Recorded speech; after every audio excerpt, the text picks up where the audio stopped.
Olá, irmãos, queridos irmãos, santos do Deus Altíssimo, povo de propriedade exclusiva do Senhor, aqueles que Jesus veio resgatar, salvar, levar para o seu reino, para a sua glória, aqueles que esperam a vinda do Senhor e Salvador Jesus Cristo. É um prazer muito grande poder estar aqui compartilhando com vocês esse simples vídeo, sobre a palavra de Deus. Nós estamos tentando, fazer, que somos nós para fazer alguma coisa, mas estamos tentando compreender essas palavras de Paulo, quando ele vai dizer que as coisas que aconteceram a ele, eu creio que de Damasco até Roma contribuíram para o progresso do Evangelho. E nós estamos na tentativa de fazer essa trajetória aqui. Já vamos fazendo aí alguns vídeos e queremos que Deus nos ajude a fazer mais um vídeo aqui em nome de Jesus. Eu convido vocês a fazer duas coisas. Primeiro, vamos orar. E segundo, abra sua Bíblia para juntos poder meditar na sua palavra. Vamos orar. Senhor, nosso Deus e nosso Pai, Jesus, grande Deus e Salvador, Redentor de nossas vidas, nós oramos no Teu nome, porque foi o Senhor que nos aproximou do nosso Pai, para sermos justos e justificados por Ti. Obrigado por tudo, em Teu nome que nós oramos. Abra a nossa mente para a meditação da Sua palavra, em nome de Jesus. Amém. E agora abra sua Bíblia na carta que Paulo escreveu aos Filipenses, capítulo 1, olha aí, verso 12. Filipenses capítulo 1, verso 12. Paulo está lembrando os irmãos que Paulo aqui está preso em Roma.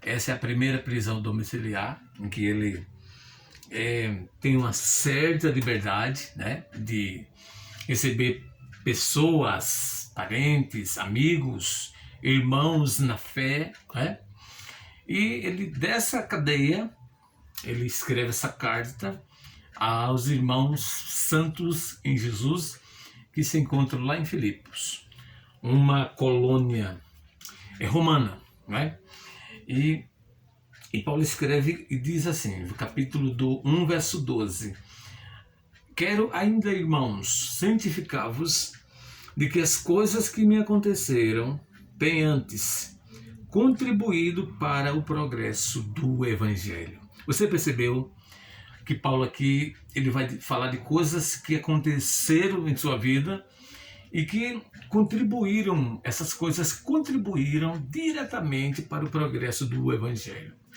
E sempre que faço esses vídeos, no início eu faço a seguinte pergunta: que coisas foram essas? Conseguimos ter acesso a essas coisas? Sim. Não, talvez, nos seus mínimos detalhes, mas nos seus pontos mais destacados. Como, por exemplo, a perseguição que ele sofreu lá em Damasco. Ele sofre uma perseguição em Damasco. A rejeição que ele sofreu que ele enfrentou em Jerusalém, quando ele foge de Damasco e vai procurar guarida em Jerusalém. Como o esquecimento que ele passou lá em Tasso. Dá para entender mais ou menos 10 anos no anonimato do apóstolo Paulo lá. Como o apedrejamento em Listra, quando ele faz a primeira viagem missionária com Barnabé e João Marcos. Ele é apedrejado, dado por morto em Listra. Como os açoites e a prisão em Filipos. E como aqui em Tessalônica, ele é escorraçado de Tessalônica. E o que é que significa ser escorraçado? É ser expulso com violência. Mas a pergunta é, qual a razão de Paulo ser expulso ou escorraçado de Tessalônica? Há alguma razão para isso? Sim. E nós queremos, nesse vídeo, tratar dessa chegada de Paulo em Tessalônica, observar as estratégias que Paulo tem, ver a reação do público dele em Tessalônica e fechar, irmãos, com a razão dele ser expulso ou escorraçado de Tessalônica. Vamos ver aqui em Atos capítulo 17, Atos capítulo 17, versos 1. E aqui nós vamos ver que Paulo, no verso 1 e 2, Paulo ele vai utilizar aqui de duas estratégicas missionárias. Olha o verso no verso 1 e 2. Duas estratégias missionárias. A primeira estratégia missionária de Paulo é fixar-se na capital da cidade de Tessalônica. Isso aqui era uma estratégia de Paulo. Quando ele ia fazer as suas viagens missionárias, ele fixava-se não nas periferias da capital, mas no centro da cidade, na capital aqui, da Macedônia, no caso. Veja que Paulo passa aqui por duas cidades periféricas. No verso 1 diz assim: tendo passado por Anfípolis e Apolônia, chegaram a Tessalônica, olha só, onde havia uma sinagoga dos judeus. Então Paulo passa por duas cidades periféricas, e aqui ele não está menosprezando elas, ele está aqui priorizando o método que ele levantou para o progresso do Evangelho, para que o Evangelho pudesse sair da capital para a periferia. Era o mais fácil. Paulo vê aqui como um ponto mais elevado para o progresso do Evangelho. Essa é uma estratégia maravilhosa do apóstolo Paulo. O segundo destaque aqui é a procura de Paulo por uma sinagoga, coisa que ele não achou em Filipos. Quando ele chega em Filipos, ele não encontra uma sinagoga, ele procura o riacho ali, aquela área mais isolada do centro. E aqui ele acha sinagoga. No verso 2 diz assim: Paulo, segundo o seu costume, foi procurá-los, e por 3 sábados consecutivos, Paulo procurou as sinagogas para apresentar o evangelho que ele pregava. O evangelho que ele pregava. E aqui é interessante um detalhe: 3 sábados foi suficiente para Paulo evangelizar aqueles irmãos, mas também para ele ser escorraçado de Tessalônica. E o que é que ele faz aqui? Paulo faz uma pregação maravilhosa em Tessalônica, e aqui Paulo apresenta, irmãos, na sua pregação, 4 verbos para apresentar o Evangelho. O primeiro verbo que ele apresenta aqui é arrazoar com eles acerca das Escrituras. Arrazoar aqui é uma discussão entre perguntar e fazer pergunta. Fazer pergunta e responder pergunta. Paulo faz isso na sinagoga. E qual é a base de Paulo aqui? As Escrituras. Irmãos, é muito seguro quando nós utilizamos as Escrituras. A Bíblia é clara e objetiva em dizer que as Escrituras não falham. É segura. Ela diz categoricamente que as Escrituras são fiéis e verdadeiras. E quando alguém, um pregador, apresenta as Escrituras, ele está com segurança. O segundo verbo que Paulo utiliza aqui é expor. O quê? Arrazoar a respeito das Escrituras e expor as Escrituras. Expor, fazer uma exposição, trazer aos ouvidos e à vista das pessoas as Escrituras. E o terceiro verbo é demonstrar.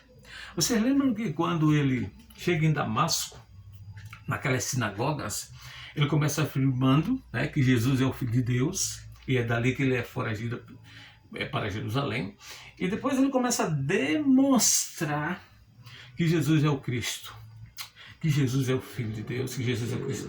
E demonstrar tem um peso a mais, porque demonstrar é trazer provas contundentes, provas inequívocas daquele assunto que a gente está abordando. E demonstrar o quê? Ter sido necessário que o Cristo padecesse, ressurgisse dentre os mortos. Então, perceba o que Paulo está tratando aqui. De quê? Da morte e da ressurreição de Cristo. Então, a pregação de Paulo aqui em Tessalônica tinha 2 pilares. Quais são os 2 pilares? Morte e a ressurreição. O que quer dizer isso aqui? Ele está dizendo que a morte de Cristo, o Nazareno, o Filho de Deus, lá em Jerusalém, não foi um crime. As pessoas não assassinaram o Cristo. Ele não foi morto porque Judas o traiu.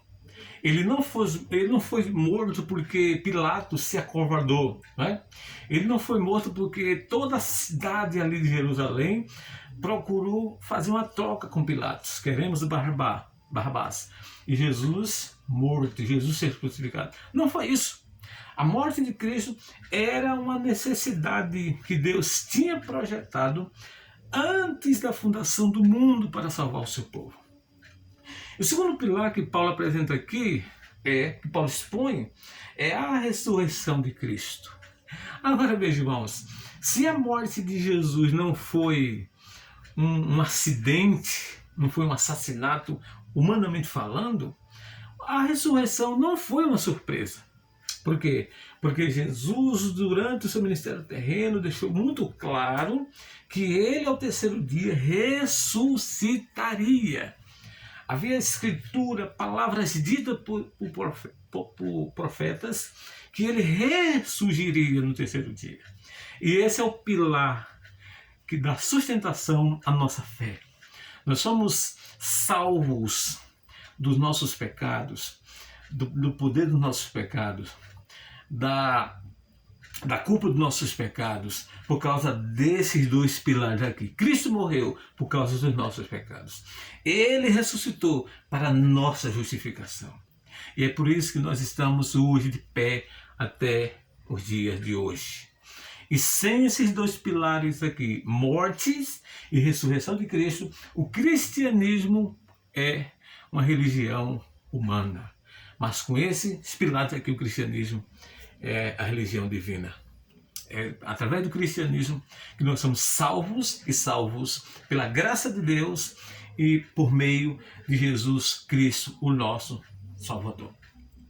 E por fim, Paulo utiliza aqui o 4º verbo, que é aí no final do verso 3. Que eu vos anuncio. Olha, irmãos, a mensagem do cristianismo é a mensagem mais poderosa de todos os tempos. Ela é a mais necessária, ela é a mais contundente, ela é a maior mensagem que já existiu nessa terra. Quando você ouve essa mensagem, você não pode ficar em cima do muro, você não pode ficar ao lado oposto, você tem que crer para a sua salvação, para a sua regeneração. E qual foi o resultado dessa pregação de Paulo? No verso 4 diz assim: alguns que foram persuadidos, olha aí, quem persuadiu essas pessoas aqui não foi Paulo, não foi o pensamento paulino, não foi uma filosofia, não foi o achismo do pregador, mas foi a exposição das Escrituras, mas foi a maneira como Paulo apresentou o Evangelho e a presença do Espírito Santo no coração daquelas pessoas, abrindo o coração daquelas pessoas, abrindo o entendimento daquelas pessoas, para que elas pudessem ver a salvação em Jesus Cristo. Então foi o que aconteceu aqui, as pessoas foram persuadidas e unidas a Paulo e Silas, bem como numerosa multidão de gregos piedosos, olha só, e muitas distintas mulheres. Que coisa linda, né? Quando o Evangelho chega, logo as pessoas são persuadidas, logo as pessoas começam a crer, logo as pessoas começam a acreditar na verdade do Evangelho. E aqui tem uma multidão de gente que já acreditou. Agora vem a segunda parte desse vídeo aqui, que é a causa de Paulo ser escorraçado de Tessalônica, que é a causa de Paulo sair expulso, que é a causa de Paulo ser expulso com violência daqui de Tessalônica. Por quê? Verso 5, Lucas vai apresentar aqui os judeus. E esses judeus aqui, Lucas vai apresentar algumas características deles. Primeiro, no verso 5, Lucas vai dizer que eles estão movidos de inveja de Paulo. Olha, quem não conhece e não prega o Evangelho, às vezes se caracteriza como esses judeus aqui. Tem inveja daqueles que pregam o Evangelho. Movidos de inveja. Segunda característica aqui é que eles se uniram a homens perversos e maus. Olha, irmãos, quando uma pessoa é fanatizada pela religião que ela defende, com unhas e dentes, ela consegue se aliar a pessoas de baixo nível. Esses homens daqui tiveram a capacidade de se unir a homens maus, a malandros, a escorraceiros, a traiçoeiros, a bagunceiros. E a terceira coisa que Lucas vai dizer aqui, que caracteriza esses judeus, é que eles alvoroçaram a cidade. Alvoroçaram a cidade. A cidade ficou alvoroçada por causa desses homens aqui. Em quarto lugar, eles assaltaram a casa de um homem de bem, Jason. Jason deu apoio a Paulo, creu provavelmente no evangelho que Paulo pregou, e agora esses homens assaltam a casa de Jason. Diz aí no verso 6, porém, não encontrando Paulo, foi o que eles fizeram?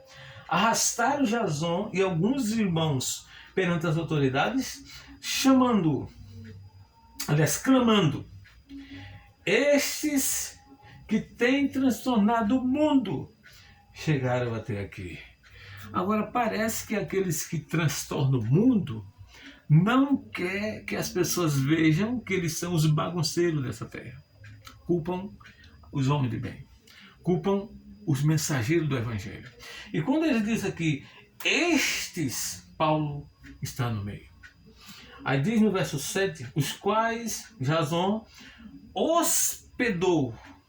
Todos estes proclamam contra os decretos de César, afirmando ser Jesus outro rei. Afirmando ser Jesus outro rei.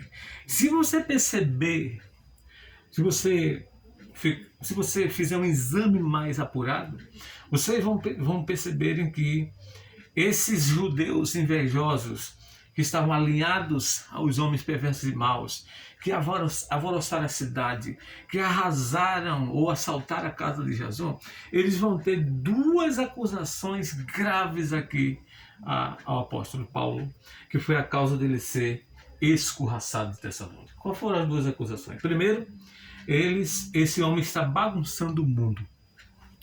Ou seja, esse homem já vem em todas as cidades de origem gentílicas, em todas as províncias romanas, em todas as colônias romanas, e chegou aqui em Tessalônica, capital da Macedônia. Esses homens têm uma fama, eles são bagunceiros, eles estão transtornando o mundo. Não é verdade? Não é verdade, porque a mensagem do Evangelho não transtorna, não traz transtorno. Pelo contrário, a mensagem do Evangelho traz libertação. A mensagem do Evangelho traz conversão. A mensagem do Evangelho traz arrependimento. A mensagem do Evangelho traz às pessoas, irmãos, um modelo de vida que glorifica a Deus em primeira mão e faz com que o mundo se torne melhor. A mensagem do Evangelho disciplina pessoas a ponto dessas pessoas ser igual a Cristo, ser parecida com Cristo, glorificar o Pai e ser bons cidadãos, como realmente são. Se você ler a história da igreja, temos testemunho dentro e fora da Bíblia de que os cristãos são as melhores pessoas da terra, não por eles próprios, não porque eles são melhores por si, mas por eles seguir a doutrina do Evangelho. Então, essa afirmativa, essa acusação deles não é verdade. Paulo e Silas, os mensageiros do Evangelho, não transtornam o mundo, mas transformam o mundo com a pregação do Evangelho, a maior mensagem de todos os tempos. A segunda acusação que eles vão apresentar aqui é que Paulo e os seus companheiros está trazendo, está procedendo um tipo de procedimento contra César, contra os decretos de César. Olha, irmão, quando ele disse esse tipo de coisa, aí no verso 8, toda a multidão com mais autoridades ficaram agitadas ao ouvirem estas palavras. Como assim? Por que as autoridades e a multidão ficou agitada? Porque eles conseguiram entender o seguinte: nós que somos da capital da Macedônia vamos ser desfavorecidos dos privilégios do imperador. O imperador não vai olhar mais para a nossa cidade por causa desses homens. Já pensou? Olha, esse Paulo aí, ele é contra os decretos de César, está aí no verso 7. E afirmando ser Jesus outro rei. Queridos irmãos, é perigoso dizer que Jesus é o Senhor, que Jesus é rei, aonde já tem um Senhor e aonde já tem um rei. É perigoso. Você pode pagar com a sua própria vida. Realmente Jesus é outro rei. Na verdade, Jesus não é outro rei. Sabe o que Jesus é? O rei dos reis.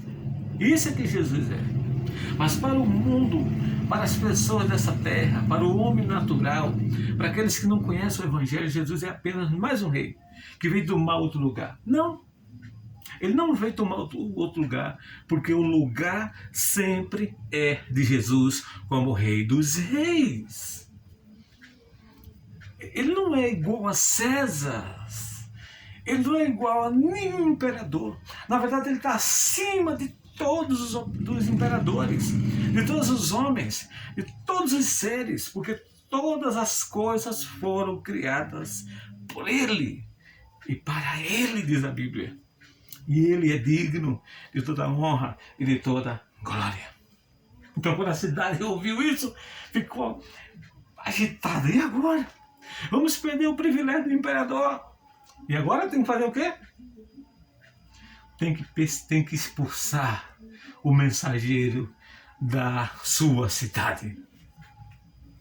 Diz no verso 9: contudo, soltaram Jason e os mais, após terem recebido deles a fiança estipulada. Então Jason e alguns irmãos pagaram a fiança, não é? A audiência de custódia estava aqui já, o irmão, tá vendo? Eles foram presos de forma injusta, mas por causa do Evangelho. E vale a pena sofrer todo tipo de prejuízo por causa do Evangelho. Porque o nosso galardão não será nesse mundo. Não está nessa terra. O nosso galardão está acima dessa terra. Está no céu, onde o Senhor Jesus Cristo reina aqui e lá e voltará para buscar a sua igreja. Agora, tudo bem. Escorraça o pregador da cidade. Diz aí no verso 10 que logo durante a noite os irmãos enviaram Paulo e Silas para Bereia. Agora Paulo sai de Tessalônica e vai para Bereia. Foram expulsos aqui, escorraçados.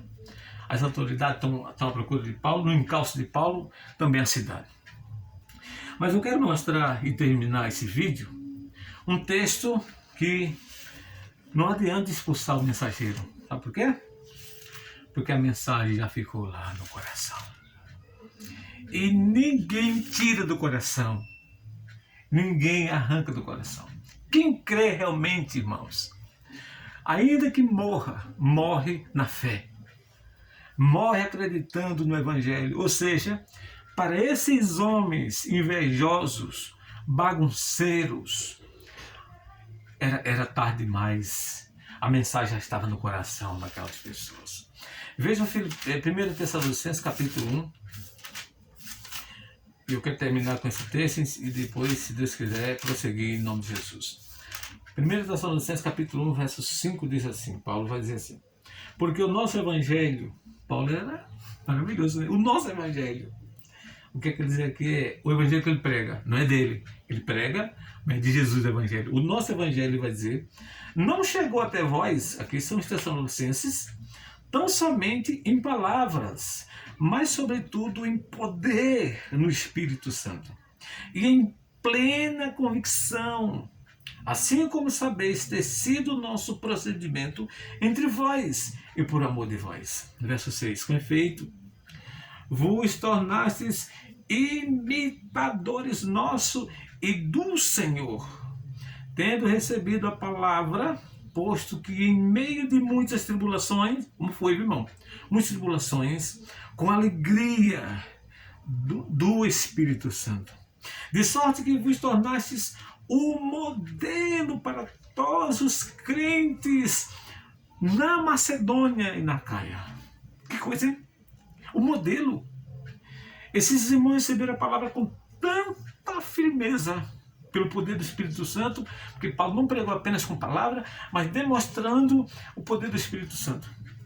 Que eles agora são modelos para todas as igrejas, todas as pessoas, todos os crentes da Macedônia e da Caia. A Caia é a capital de Corinto. Diz no verso 8, porque de nós, aliás, de vós, repercutiu a palavra do Senhor, não só na Macedônia e na Caia, mas também por toda parte. Se divulgou a vossa fé para com Deus, e de tal ponto de não sermos necessitados de acrescentar coisa alguma. Louvado seja Deus. Então chegaram tarde demais, expulsaram, escorraçaram os mensageiros, mas não parou o evangelho. E por isso que Paulo vai dizer, em alto e bom som, aos irmãos de Filipos, o santo de Filipos, que as coisas que aconteceram com ele aqui não invalidou a mensagem do evangelho, não parou o evangelho, mas prosseguiu com o rumo certo para o evangelho. Ele vai dizer em Filipenses assim: as coisas que me aconteceram, as coisas que me aconteceram contribuiu para o progresso do evangelho. E que progresso? Agora a igreja é um modelo. Agora a igreja tem uma repercussão em toda a Macedônia, em toda a Caia e fora dos territórios aqui da Macedônia e da Caia. Está se repercutindo em todo o tempo.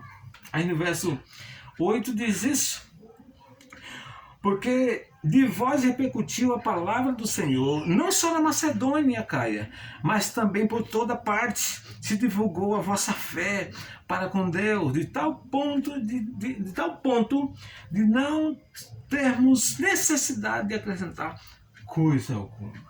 Louvado seja Deus, engrandecido seja o seu nome.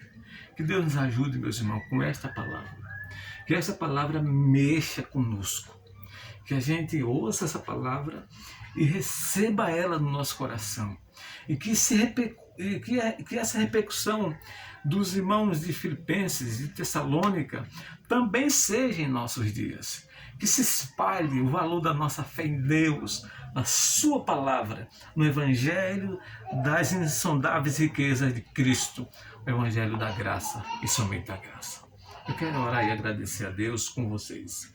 Nosso Deus e nosso Pai, no nome de Jesus nós te agradecemos por essa palavra, que ela seja aplicada em meu coração, em nossos corações, que possamos compreender, Senhor, o valor da evangelização, o valor do evangelho em nossas vidas, em nossos dias. Em nome de Jesus eu te agradeço. Amém. Até a próxima, meu irmão. Em nome de Jesus. Se Deus quiser, vamos voltar e tentar fazer outro vídeo. Em nome de Jesus. Em nome do Senhor.